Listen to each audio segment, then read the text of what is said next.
اب آپ پر احرام کی پابندیاں عائد ہو گئی.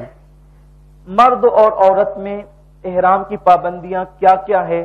پہلے وہ مردوں کے حوالے سے پھر عورتوں کے حوالے سے، جو دونوں مشترک ہے پہلے وہ سن لیں. مرد اور عورت جب وہ احرام کی نیت کر لیتے ہیں، عمرہ کی یا حج کی نیت کر لیتے ہیں، احرام کی پابندی ان پہ عائد ہو جاتی ہے، تو ان کے لیے کچھ چیزیں جو پہلے حلال تھی وہ حرام ہو جاتی ہے. بعض چیزیں جیسے شوہر پر بیوی حرام ہو جاتی ہے اور بیوی پر شوہر حرام ہو جاتا ہے. یعنی آپ ایک دوسرے کے ساتھ بیٹھ سکتے ہیں، کھا سکتے ہیں، چل سکتے ہیں، لیکن میاں بیوی جیسے تعلقات آپ قائم نہیں کر سکتے. حیا کے پردے میں آپ سمجھ سکتے ہیں.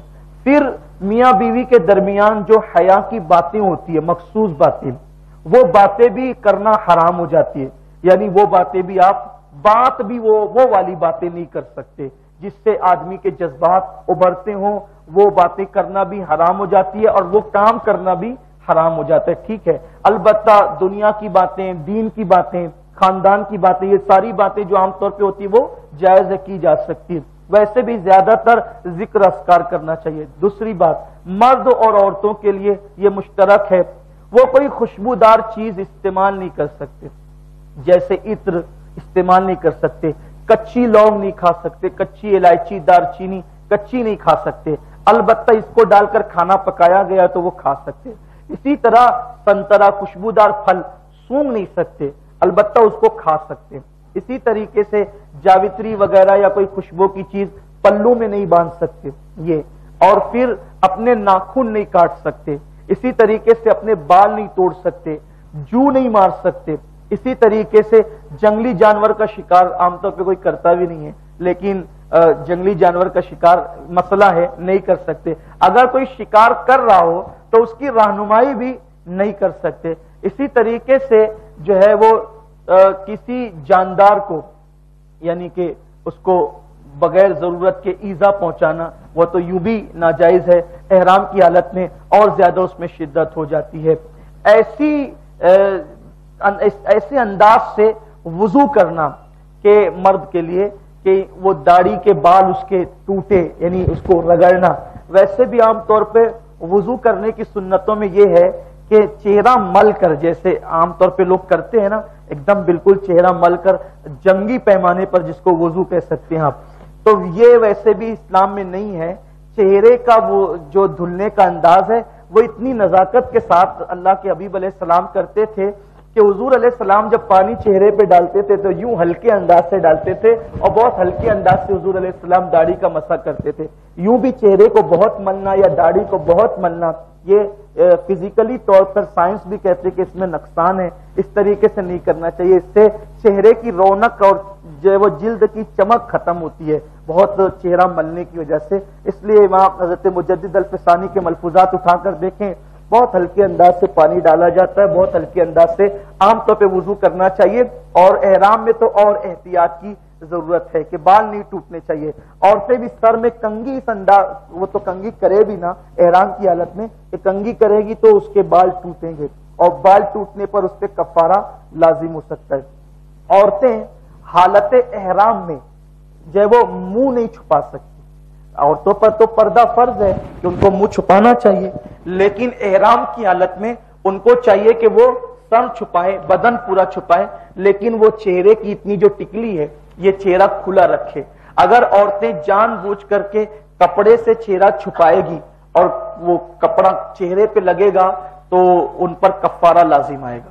اس لیے حالت احرام میں چہرہ کھلا رکھنا چاہیے. اگر عورت احرام میں چہرہ چھپانا چاہتی ہو تو اس کو چاہیے کہ وہ کیپ جیسی آتی ہے نا، وہ عام طور پہ ملتی ہے، وہ یہاں پہ پہلے وہ باندھے گی اور پھر وہ کپڑا ڈالے گی تاکہ وہ کپڑا اس کے چہرے پہ نہ لگے. لیکن اس میں بھی نیند میں بے احتیاطی ہو سکتی ہے، تو بہتر یہی ہے کہ چہرہ کھلا رکھے.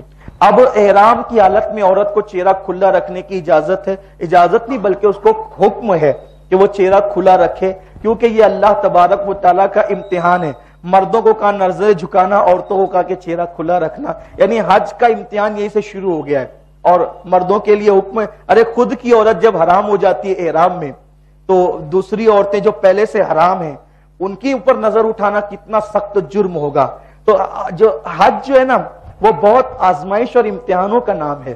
تو تو اس لیے عورتوں کو چہرہ کھلا رکھنے کی اجازت ہے. لیکن عورتیں جو ہے وہ ہاتھوں کے دستانے پہن سکتی ہے, پیروں میں موزے پہن سکتی ہے, سینڈل جوتی پہن سکتی ہے. مردوں کے لیے ایک خاص مسئلہ یہ ہے کہ مرد حالت احرام میں ایسا چپل یا ایسا جوتا نہیں پہن سکتا جس سے پیر کا ابھرا ہوا حصہ چھپ جائے. ابھرا ہوا حصہ نہیں چھپنا چاہیے. اس کے لیے اسی لیے مرد حضرات حالت احرام میں ہوائی چپل پہنتے ہیں, جن کو ہم سلیپر کہتے ہیں, وہ پہنتے ہیں حالت احرام کے اندر. اسی طریقے سے حالت احرام میں غسل کر سکتے ہیں, احرام کی حالت میں غسل کر سکتے ہیں, لیکن سر کو مل کر نہیں, داڑھی کو مل کر نہیں, صابن لگا کر نہیں. خوشبودار صابن بھی نہیں لگا سکتے, اس سے تو دم آ جائے گا. اور بغیر خوشبو کا صابن, وہ بھی میل چھڑانے کی نیت سے استعمال نہیں کر سکتے. اچھا, اگر ہم بیت الخلا سے باہر نکلے تو باہر نکلنے کے بعد وہ جو لکوڈ ہوتا ہے نا, تو اس کو استعمال کر سکتے ہاتھ دھلنے کے لیے, بدبو کو زائل کرنے کے لیے, جراثیم کے اثرات ختم کرنے کے لیے. اس کا استعمال صرف ہاتھ دھونے کے لیے, اتنا ہاتھ جتنا ہاتھ کو ہم نے بیت الخلا میں استعمال کیا ہے, اس کو استعمال کرنے کی اجازت ہے, وہ جائز ہے. اور پھر اس کے بعد خواتین کے لیے ایک مسئلہ اور ہے کہ اگر خواتین سر پر کپڑوں کی گٹھی رکھنا چاہیں تو وہ گٹھی سر کی پہ اٹھا سکتی ہے, مرد نہیں اٹھا سکتا. اسی طریقے سے مرد سلا ہوا تعویذ گلے میں یا بازو پر وہ احرام کی حالت میں نہیں باندھ سکتا. یہ مسائل ہے جو میں نے ایک ہلکا سا وہ آپ کے سامنے پیش کیا ہے. حالت احرام میں مسواک جو ہے وہ کی جا سکتی ہے, مرد اور عورت دونوں کے لیے سنت ہے, کرنا چاہیے. البتہ احرام کی حالت کے اندر ایسی چیزیں نہیں کھائی جا سکتی کہ جس کے اندر پکنے کے بعد کوئی سینٹ وغیرہ ڈالا گیا, جیسے میں نے وہ جوس کے لیے بتایا, ایسے کھانوں کے لیے بھی ایسا کوئی سینٹ, جیسے زردے میں پکنے کے بعد مختلف فلاور کا جو ہے وہ سینٹ ڈالا جاتا ہے, وہ پکنے کے بعد اگر ڈالا گیا تو اس کا استعمال آپ نہیں کر سکتے.